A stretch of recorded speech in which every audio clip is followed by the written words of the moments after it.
Vayan conmigo al Evangelio de Mateo, Mateo capítulo 21. Voy a leer de nuevo el pasaje con que mi esposa abrió el servicio. Mateo 21 del verso 1 al 11. Cuando estén ahí digan amén. Voy a ver si llegan algunos amenes. Cuando lo tengan digan amén. Mateo 21. Se lo vamos a poner en la pantalla, pero búsquelo también ahí en su Biblia. Mateo 21 dice de la siguiente manera: cuando se acercaron a Jerusalén y vinieron a Betfagé, al monte de los olivos, Jesús envió 2 discípulos diciéndoles: id a la aldea que está enfrente de vosotros y luego hallaréis un asna atada y un pollino con ella, desatadla y traédmelos. Si alguien os dijere algo, decidle: el Señor los necesita y luego los enviará o los devolverá, ¿no?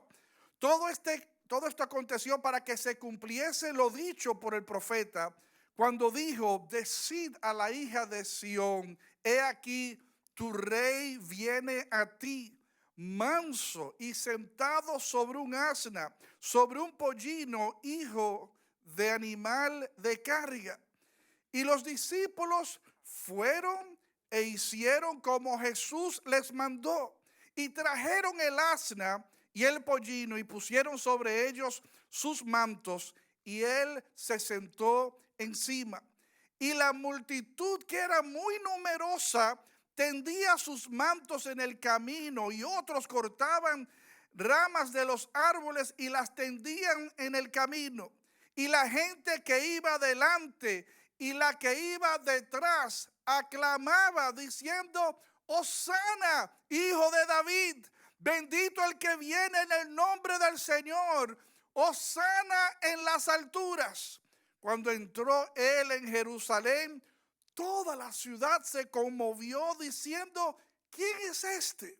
Y la gente decía: este es Jesús, el profeta de Nazaret de Galilea. Qué bueno que estamos en esta semana, en este día, en la antesala de lo que es una semana a nivel del mundo cristianizado, una semana de mucha reflexión, una semana donde se hace memoria. Dicho sea de paso, hablando de hacer memoria, dentro de las cosas que vamos a hacer en el servicio de este jueves, aquí mismo a las 7 de la noche, es que vamos a participar de la Cena del Señor. Qué oportuno, ¿no? Una fecha como esa, para nosotros participar de los elementos que recuerdan el sacrificio y de hacer memoria, que es lo que haremos el jueves en la noche, hacer memoria de lo que Jesús hizo por nosotros. Estamos celebrando esa semana final que llevó a Jesús a entrar a Jerusalén un día y a los pocos días ser crucificado sobre un madero. Sabemos que Jesús en esa ocasión estaba entrando a Jerusalén durante las fiestas de la Pascua. La fiesta de la Pascua era una celebración que tenía el pueblo de Israel, donde ellos recordaban, digan conmigo, recordaban cómo Dios los libró de Egipto, ¿no? Es una conmemoración de cuando estuvieron esclavizados en Egipto. Allí Dios comenzó a orquestar su liberación, y entre las cosas que hizo cuando el Señor desató un sinnúmero de plagas, una tuvo que ver con la muerte del primogénito de humanos, del mundo animal. O sea, todo lo que era primogénito murió en una fecha determinada. Y el mandato fue que matasen un cordero y que pusieran la sangre sobre los dinteles, no sobre los marcos de sus puertas, de sus tiendas, de sus viviendas, para que cuando el ángel del Señor pasase, no le pasara por encima y exonerara a la familia que tuviese la sangre sobre el dintel de su casa. Déjenme decirles un paréntesis sumamente importante. Nosotros necesitamos la sangre de Cristo cubriendo nuestras vidas. Nosotros necesitamos, mis amados, que nuestras vidas tengan el sello, la marca de que los que habitan bajo este techo, los que están bajo este hogar, no han hecho pacto conmigo. se han asociado a mí, ¿no?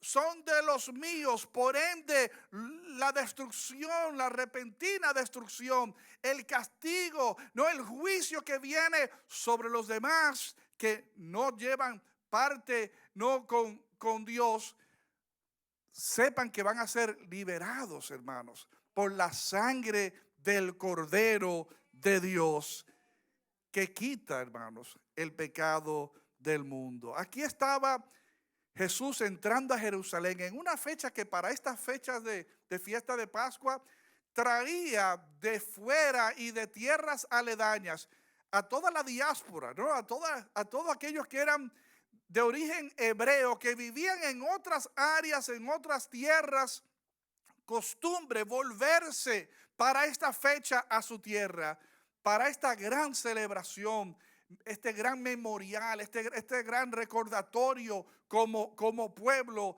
de la bondad de Dios, de la provisión de Dios, de la liberación de Dios, de la provisión de Dios.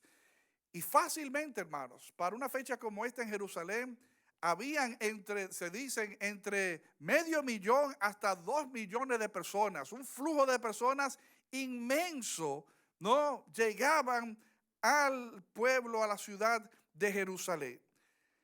En este entonces, mis hermanos, la gente, por darles un poco de costumbre, la gente dentro de los ritos y las prácticas de esta celebración, venían con sus corderos para hacer sacrificio eventual en el templo, ¿no? Era común, ¿no?, para el pueblo hebreo sacrificar animales que fuesen puros, limpios, sin mancha, ¿no? Sin marcas, o sea, de lo mejor de las crías del mundo animal, ¿no?, los corderos. Y entonces venían y lo llevaban al templo y lo sacrificaban. Y esa sangre de ese animal sacrificado era como una especie de representación de cobertura, ¿no? De exoneración de los pecados que tuviese esa persona, esa familia que trajese ese animal. Traían, ¿no?, sus animales al templo para estos propósitos. Batían este grupo de personas. Sus ramas voceaban: Hosana al Hijo de David, bendito el que viene en el nombre del Señor, Hosana en las alturas. Y siempre es interesante notar, hermanos, que el pueblo estuvo siempre en otra frecuencia. Digan conmigo, otra frecuencia. Otra frecuencia en el sentido de que no entendieron la misión de Jesús. Inclusive sabemos que Jesús, cuando se aproxima a Jerusalén en otros pasajes paralelos, dice que cuando sobremiró Jerusalén, se acongojó. ¿Se recuerdan de ese episodio? No, se entristeció. Hasta dice que lloró. No solamente vemos a un Jesús acongojado y llorado ante la tumba de su amigo Lázaro, quizás en el huerto de Getsemaní estaba sumamente acongojado, aunque no habla de que lloró, pero sobre Jerusalén, hermanos, estaba acongojado, movido, ¿no? Y hasta lágrimas derramó, pensando en el pueblo, donde él decía: este pueblo no perdió de vista, no ha entendido mi visitación. ¿Cuántos están conmigo, hermanos? Y es muy importante entender que el pueblo en su momento no entendió la visitación del Señor. Estaban en una frecuencia donde lo único que ellos respiraban era revolución. Lo único que ellos respiraban era sacudirse la opresión del imperio romano. Y esto lo vemos evidentemente en muchos pasajes de boca de los mismos discípulos, que eran, ¿no?, los más allegados y los personajes principales en la narración de la vida y el ministerio de Jesús. Vemos que ellos expresan en más de una ocasión: Maestro, háblanos de tu reino. Cuando tú vas a establecer tu reino, ¿cuándo va a ser? Porque le tenían por Mesías. Digan conmigo, Mesías. ¿Qué significa Mesías? Salvador. Entonces, lo tenían por Salvador, lo tenían como la persona que iba a ser el rostro de valla, no el representante, la cabeza, el líder, la punta de lanza, que iba a levantar una revuelta nunca vista, no, para una vez y por todas sacudirse el imperio romano de encima. Señor, le decían, dinos, ¿cuándo tú vas a establecer tu reino? Y obviamente Jesús está entendiendo que Él va a establecer su reino. ¿Cuántos dicen amén? Que yo les hablé un poquito de esto hace unas cuantas semanas, ¿no? Su reino que no tendrá fin. Que en esta ocasión de los evangelios vino, ¿no? Y acercó el reino, pero el reino no se ha establecido del todo. Por esa es la oración del creyente. Venga tu reino. Hágase tu voluntad aquí en la tierra como en los cielos. Esa es la oración del creyente. Que el orden de Dios, la estructura de Dios, la atmósfera de Dios se establezca en medio nuestro, y un día se va a establecer, hermanos. Eso nos dice la Biblia, que Jesús va a establecer su reino. Sin embargo, el reino que Jesús viene a establecer es muy lejos de una bandera blanca y azul con una estrella de David. O sea, no estamos hablando de izar una bandera nueva sobre el palacio de Judea. ¿Están conmigo, hermanos? O sea, no se trataba de cambiar los colores de los uniformes de los guardias. No se trataba de simplemente dejar de pagar unos impuestos excesivos. El reino de Dios es mucho más, hermanos. Sin embargo, ellos estaban viendo de un modo sumamente lineal, horizontal, humano. Señor, establece, ¿no?, el reino. Danos nuestra soberanía, danos nuestra independencia. Permítanos nosotros poder no ser una nación independiente una vez más. Déjenme decir lo siguiente: Jesús no te vino a salvar, si me lo permiten, meramente de tus circunstancias inmediatas. Por penosas que sean, por adversas que sean, por contrarias a la voluntad de Dios que sean, Jesús no vino meramente, no, su acápite número uno de la razón por la cual Él vino no era para darte libertad, para darte sanidad, para proveerte. Eso es parte del paquete. Pero ¿saben cuál es la razón principal? Para darte salvación. Pensando en the big picture, ¿no? O sea, pensando en el cuadro ampliado del asunto, no es solamente, no, que uno pueda gozar de salud por los 60, 70, 80 años que uno pueda vivir. No es solamente que uno tenga un techo y comida sobre la mesa por los 60, 70, 80. No es solamente que si tenemos una opresión mental, emocional, espiritual, que el Señor nos dé. No se trata, mis amados, solamente de esos beneficios que solamente tienen validez en un trecho terrenal. Digan conmigo, terrenal. El reino de Dios trasciende lo terrenal, hermanos.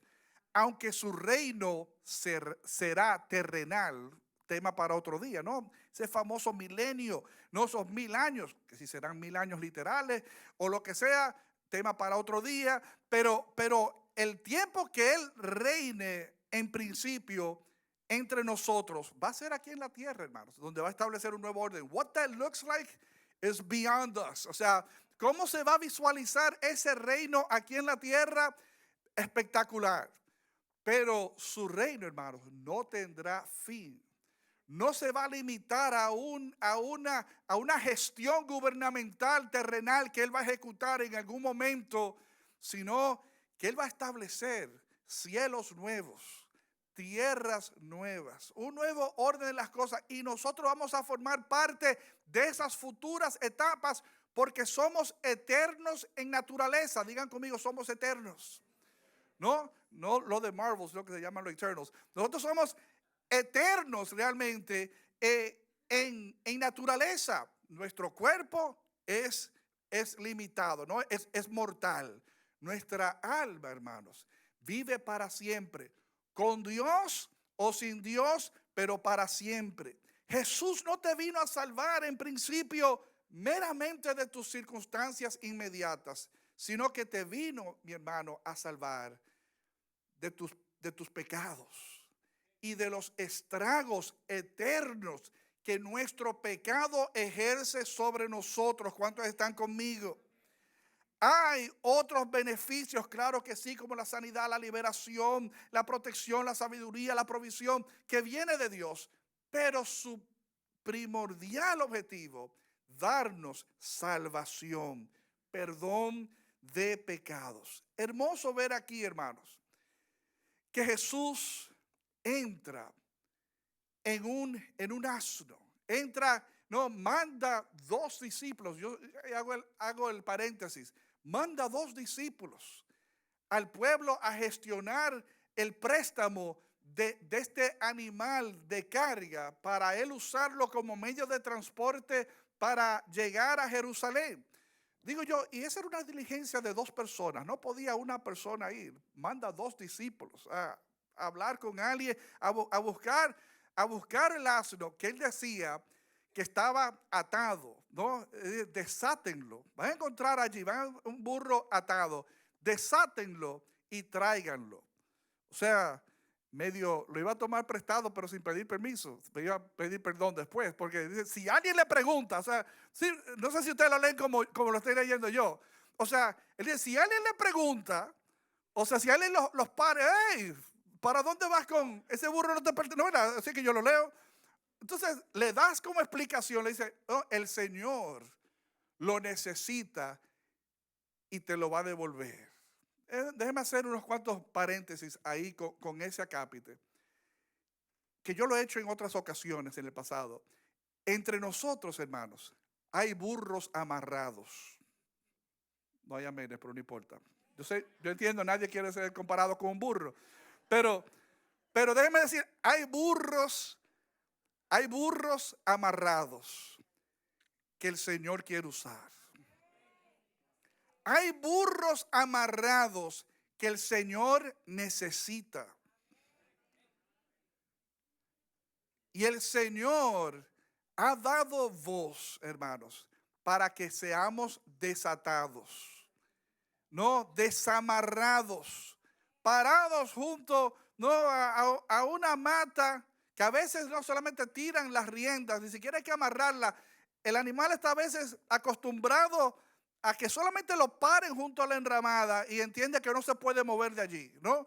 O sea, y ahí estamos muchos de nosotros, hermanos, inmóviles, improductivos, no aportando mucho. Somos de carga, somos animales de carga que podemos llevar el peso, el compromiso, ¿no? De cosas que se nos asignen y se nos pongan sobre los hombros. Sin embargo, hermanos, estamos vírgenes.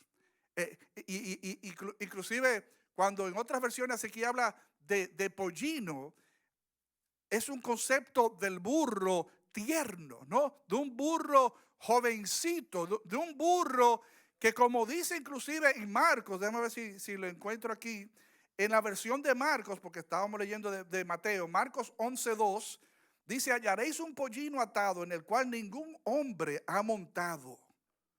Desatadlo y traedlo. ¿Están conmigo, hermanos? O sea, aquí hay personas que en cuanto a su servicio al Señor están vírgenes. Aquí hay personas que en cuanto a su servicio al Señor han podido dar sus hombros más y prácticamente no han dado nada. ¿Están conmigo, hermanos? Y a quien le sirve el saco, que se lo ponga, ¿no? El que se quiera mirar en ese espejo, que se mire. Es una palabra de Dios para nosotros hoy, hermanos. Que nosotros estamos llamados al servicio del Señor. El Señor nos manda a desatar, a no permanecer amarrados e inútiles, sino que nos volvamos útiles en manos del Señor. Es como Onésimo, cuando uno lee la carta del apóstol Pablo a Onésimo, no sé si recuerdan, de Filemón, perdón, que habla de Onésimo. ¿Se recuerdan la historia de Onésimo? Aquel esclavo que sirvió a Filemón y entonces le quedó mal y estuvo preso, y parece que en una de esas cárceles el apóstol Pablo se conectó con él y le predicó, y medio se convirtió y estuvo bajo el ala de Pablo y lo acompañó, fue su mentor, le cogió cariño. Y le deja saber a Filemón: mira, yo sé que este Onésimo quizás en otro momento te fue de agravio y fue una pérdida y no te sumaba, por lo contrario te restó muchísimo, pero él ahora es útil. Te es útil, y si no te es útil a mí me sería útil, le dice Pablo, ¿no? O como dice Pablo a Timoteo cuando se refiere a Juan Marcos: mándame a Juan Marcos, que en una ocasión en el libro de los Hechos hubo hasta un pleito entre el apóstol Pablo y Bernabé, porque no quería llevarse a Juan Marcos, porque en un viaje previo Juan Marcos le sacó los pies y no dio razones, hizo una muchachada feísima. Y cuando Bernabé dice: volvamos a hacer un recorrido y llevémonos a Juan Marcos. ¿A quién? A Juan Marcos, dice Pablo. No, o sea, Juan Marcos, por nada del mundo. O sea, y dice que hubo tal desacuerdo, así lo dice la palabra de Dios. O sea, hubo tal desacuerdo que Bernabé fue que se llevó a Juan Marcos y cogió por un lado, y Pablo escogió a Silas, a su compañero amigo de ministerio, porque a veces Pablo y Silas eran como pareja de esposa y esposa, ¿no? Silas, un hombre, compañero de ministerio, se fueron por otra ruta. Hermanos, útil, la utilidad. A veces nosotros nos pasamos la vida no siendo útiles. Que en esta Semana Santa una de nuestras reflexiones sea: Señor, ¿cómo puedo yo ser más útil para tu reino? ¿Cómo puedo yo ser más útil para esta generación en que me ha tocado vivir? ¿Cómo puedo yo poner mi mente, mis emociones, mis cuerpos, mis recursos, mis talentos, mi tiempo, todo lo que tiene que ver con cómo yo lo puedo poner a tu servicio? ¿Cuántos dicen amén? Necesitamos, hermanos, en este 2023 avanzar la causa del reino. No podemos darnos el lujo de estar sentados en las gradas comiendo palomitas de maíz y soplando una perilla, no sé cómo le dicen, no, un sorbete, refresco. ¿Están conmigo, hermanos? Necesitamos nosotros, hermanos, involucrarnos con lo que Dios está haciendo en medio nuestro. Y llamó a estos dos discípulos, los envió para que trajesen a este burro, y les sirvió de entrada. Fue entrando Jesús a Jerusalén. Y dice el Salmo 118, porque dice ahí en el pasaje de Mateo, que eso se dio para que se cumpliese la palabra de Dios. Cuando decía, no, en el Antiguo Testamento: decida la hija de Sión, he aquí tu rey viene a ti, manso. Fíjense que dice manso, no menso, pero tema para otro día. Manso y sentado sobre un asna, sobre un pollino, hijo de animal de carga. Eso se dijo, hermanos, años atrás. Y aquí se veía, y esa es una de las cosas que a mí personalmente me maravilla de la palabra de Dios y me maravilla de nuestro Señor.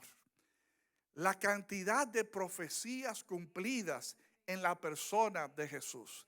Búsquese un día en Google: profecías sobre Jesús cumplidas en su persona, y usted va a ver todos los paralelos que hay entre cosas que se dijeron años antes y que vinieron y se cumplieron en la vida y en la persona de Jesús. Solamente ese tipo de conexión de puntos, no, a mí me da la validez de que la palabra de Dios es verdad. De que Jesús no es un cuento más, sino que Él es el Hijo de Dios, que Él es Dios, que Él es Dios entre nosotros, Emmanuel, Dios con nosotros. Hermanos, la palabra de Dios, cuando usted la ve, ¿no?, ante los ojos de esa visión profética, es fascinante. Y por eso, no, aún en ese detalle, fíjense, no, viene este pollino a ser el modo de transporte para el rey, que ciertamente, hermanos, ese día estaba entrando el rey. Y recuérdense, ¿no? Que el mismo Pilato le pregunta a Jesús dentro de su interrogatorio: ven acá, ¿es verdad que tú eres el rey de los judíos? Porque ante toda la bulla, ¿no? La conmoción que creó la entrada de Jesús ese día, sobre todo, porque hago otro paréntesis para lo que pueda valer, para esta fiesta de las Pascuas donde todo el mundo entraba para estas ceremonias, para celebrar ese recordatorio, se dejaba una puerta determinada abierta por las cuales se entendía que un día X iba a entrar el Salvador, ¿no? El Rey, ¿no? De ellos. Por eso la referencia del Salmo 118, versículos 25 y 26. Esto fue parte de lo que ellos vociferaban, donde dice ese salmo: oh Jehová, sálvanos ahora. Te ruego, Jehová, que nos hagas prosperar ahora. Bendito el que viene en el nombre de Jehová, desde la casa de Jehová os bendecimos. Eso es lo que significa, hermanos, Hosana. Hosana significa sálvanos o sálvanos ahora. Y fíjense que el Salmo 118 hace el hincapié dos veces: sálvanos ahora, haznos prosperar ahora, no ayer. ¿Para cuándo es esto? O para ayer, o sea, no time to lose, o sea, hace rato estamos ansiosos para que esto se dé. Voceaban a todo pulmón: Señor, sálvanos y sálvanos ahora. Pero déjenme decirles algo que he escuchado a pocas personas decir. Yo creo que estaban ellos no necesariamente fixated, no era que ellos estaban conectados con el rol mesiánico y que Jesús realmente era el Rey de Reyes y Señor de Señores, sino que yo creo que ellos lo que estaban haciendo era practicando la tradición. ¿Están conmigo, hermanos? Porque Jesús mismo dice que cuando estaba sobre Jerusalén y los mira: ustedes han perdido de vista el día de mi visitación. Como dice Juan en el capítulo 1, a los suyos vino, mas los suyos no lo recibieron, ni le conocieron, ni se acercaron a él, porque sus obras eran malas. Había un disconnect, había una desconexión entre el pueblo y este Jesús que estaba adentrándose al pueblo ese día. Yo creo que they were going through the motions. Ellos estaban cumpliendo con las tradiciones. Era parte de la tradición de que esto se iba a dar un día. Hermanos, pero lo que ellos menos tenían claro era que ciertamente Jesús, el Rey de Reyes y Señor de Señores, no solamente el Rey de los judíos, el Rey de Reyes y el Señor de Señores, estaba entre ellos, hermanos. Voceaban: sálvanos ahora. Por eso en Lucas 19:11 dice: oyendo ellos estas cosas, prosiguió Jesús y dijo una parábola por cuanto estaban cerca de Jerusalén. Y ellos pensaban que el reino de Dios se manifestaría inmediatamente. Pero horizontal, hagan conmigo así, ¿no?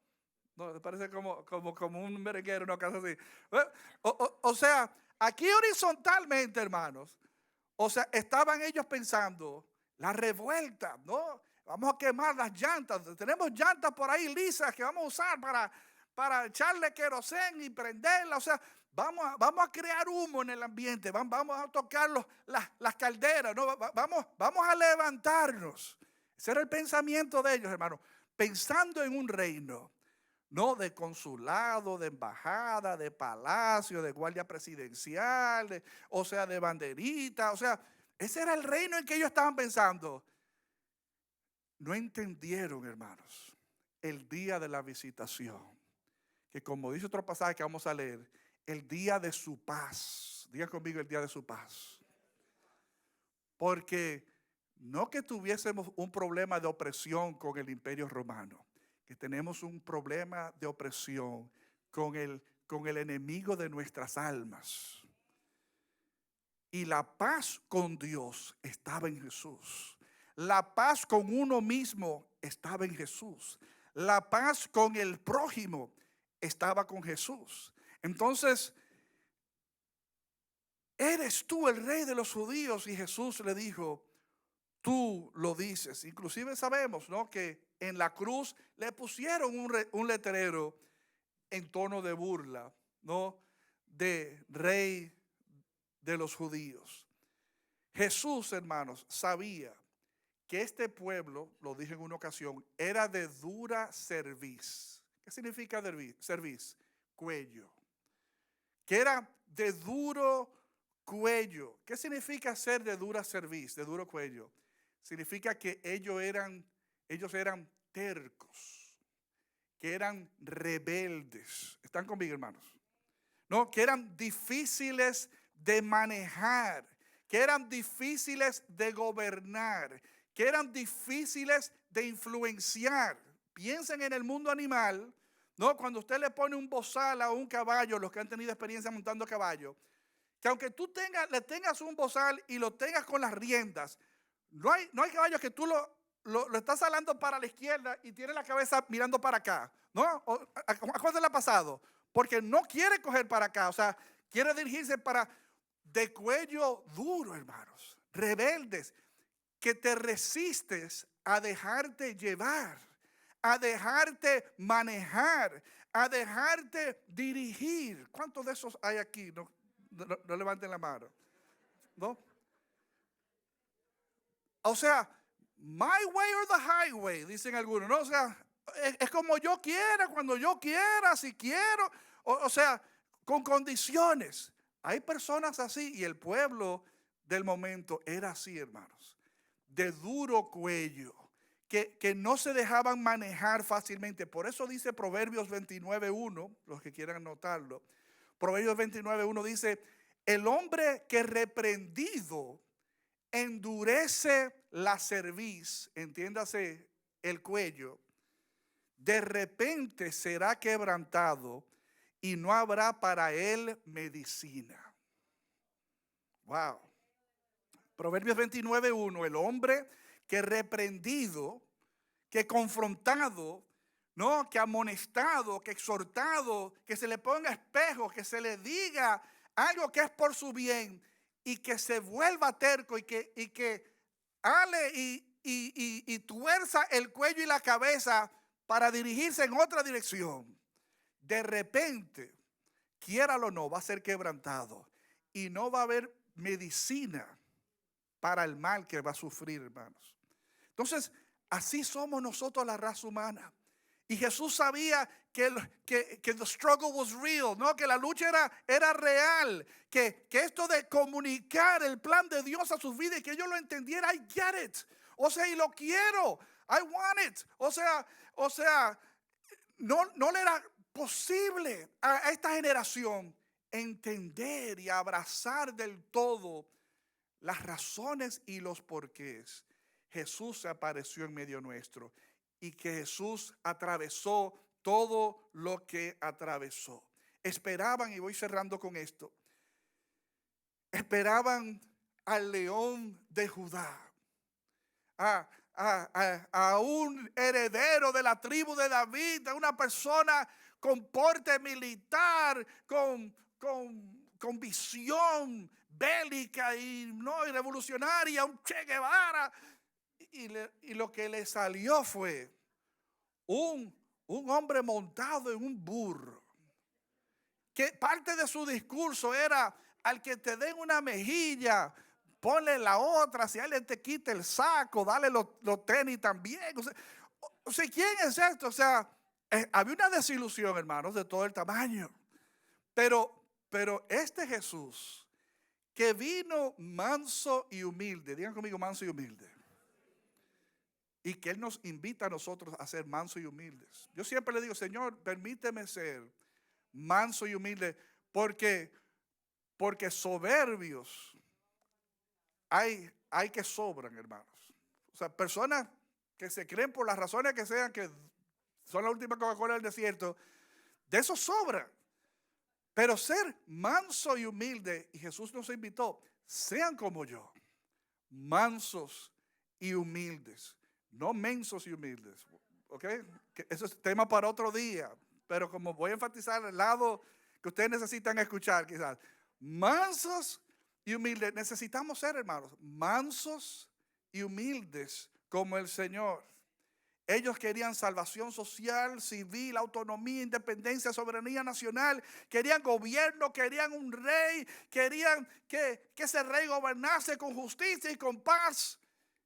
Y what a letdown. ¿Se recuerdan los dos que estaban camino a Emaús? Después que Jesús murió, lo habían enterrado. Habla el libro de Lucas que habían dos caminos al pueblo de Emaús. Y allí se le apareció Jesús en el camino sin ellos darse cuenta, mientras ellos conversaban. Y Jesús les ve la cara larga y le dice, güey, ¿por qué la cara larga? ¿Qué les pasa? Es que tú eres el único extranjero que no sabe lo que pasó. No, que a Jesús, que teníamos nuestra esperanza, pensábamos, le dicen a Jesús, pensábamos que Él iba a restaurar todas las cosas. Hagan conmigo aquí de nuevo, ¿no? Que iba a restaurar todas las cosas aquí, a nivel terrenal, ¿no? Que iba a restaurar todas las cosas, que íbamos a estar nosotros en CNN. El Señor, breaking news, Israel se levanta en contra del Imperio Romano. O sea, a nivel pensábamos. Y ya es el tercer día y nada ha pasado. Se esfumó la esperanza que teníamos. Y Jesús, que ellos no pudieron reconocerle por alguna obra sobrenatural, les comenzó, dice, les abrió las escrituras y les explicó. Imagínense qué conversación, hermano. Como digo yo, Jesús era el Señor de las multitudes. Qué lindo es poder hablar, ¿no? Ante muchas personas. Son a veces esas conversaciones de tú a tú, las más ricas, las más interesantes, donde yo pagase una entrada para sentarme en esa mesa, escuchar a Jesús, hablarle a esos dos hombres. Dice que le comenzó a hablar desde Moisés y los profetas, las cosas que tenía que padecer el Hijo de Dios. O sea, les dio una aclarando, una visión de la misión de ese Hijo de Dios. Y se fue por su camino. Fue después que Jesús se fue, como que vinieron en sí, pero ven acá. O sea, ese era el Señor. O sea, y le dice el otro, sí, o sea, mientras Él nos hablaba, mi alma, o sea, mi corazón ardía por dentro, o sea, sentía, no, algo sobrenatural. Hermanos, necesitamos entender que Jesús vino para darnos salvación, para darnos perdón de pecados. Luego de eso, cuando entendemos lo primordial, podemos servirle, podemos ministrar sanidad, liberación, provisión, todo lo que queramos, todos los beneficios y las acápites. Le hace bien el contrato que está en la Biblia, ¿no? Le hace bien en letra pequeña, use su iPad, decirlo, agranda para que se vea mejor. Que a veces uno no lee el contenido de las promesas del Padre para con nosotros. Son buenas, hermanas, son agradables para nosotros. Estemos de pie.